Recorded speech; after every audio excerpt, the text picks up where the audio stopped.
Oh, good evening. I wish I could say this was sophisticated and that was like a glass of brandy, but on this cold winter's day, but it's not. It's just a beer. Today is the feast of St. Anthony, the abbot, January 17th. Following the death of his parents when he was about 20, Anthony ensured that his sister completed her education. Then he sold his house, furniture, and the land he owned, gave the proceeds to the poor, moved the anchorites, gave the proceeds to the poor, joined the anchorites who lived nearby, and moved into an empty sepulcher. At age 35, he moved to the desert to live alone. He lived 20 years in an abandoned fort.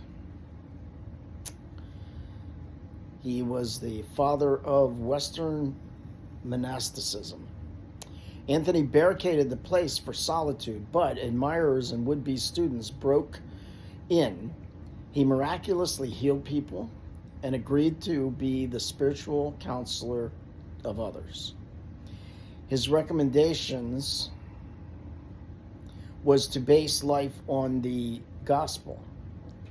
Word spread and so many disciples arrived that Anthony found two monasteries on the Nile, one at Pisper and one at Arsinoe.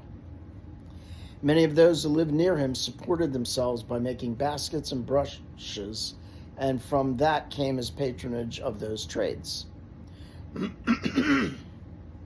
Anthony briefly left his seclusion in 311, going to Alexandria, Egypt, to fight Arianism and to comfort the victims of the persecutions of Maximus.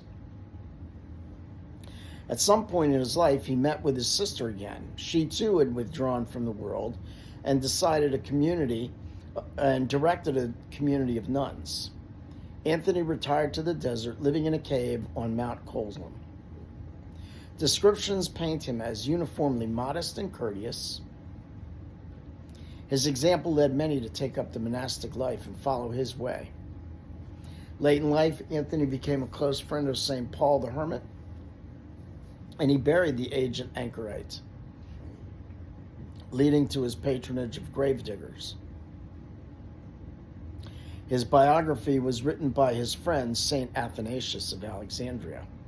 Wow. His relationship with pigs and patronage of swineherds is a little complicated. Skin diseases were sometimes treated with the application of pork fat, which reduces inflammation and itching. As Anthony's intervention aided in the same conditions, he was shown in art accompanied by a pig. People saw the artwork, did not have it explained, thought there was a direct connection between Anthony and the pigs, and people who worked with swine took him as their patron. St. Anthony the Abbot was born in 251 in Heraclius, Egypt, and died in 356 at Mount Colzim of natural causes. 104 years old. His patronage is against eczema, epileptics, against epilepsy, against ergotism, which I wanted to look up and didn't, against Eris Peleus, or St. Anthony's fire. So St. Anthony's fire, apparently bread was made a lot with rye. And when rye would get a certain type of fungus, people would eat it, they would get poisoned. And they'd get boils on their skin would get really hot, like fire. And St. Anthony was able, I think, to cure that. And somehow it got connected and called St. Anthony's fire.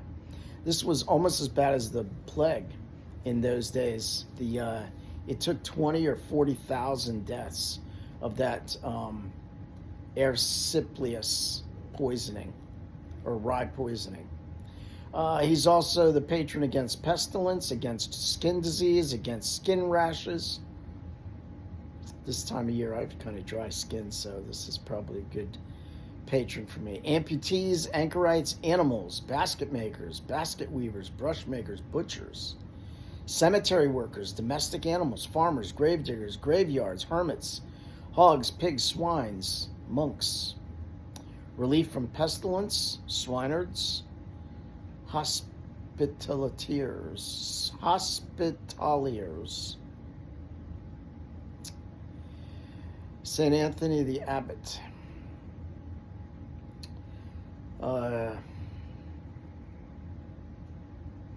St. Anthony the Abbot, pray for us. I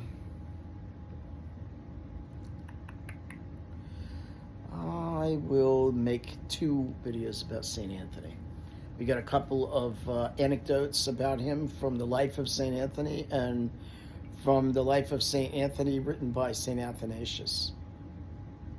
So let's ask St. Anthony and Blessed Teresio Olivelli to pray for us. He was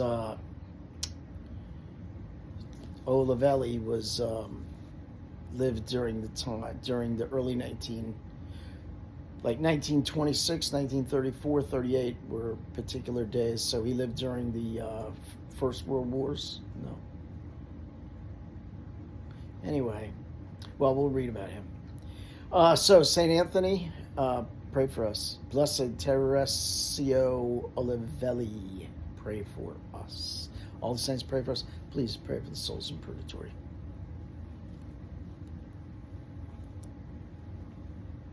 Solange.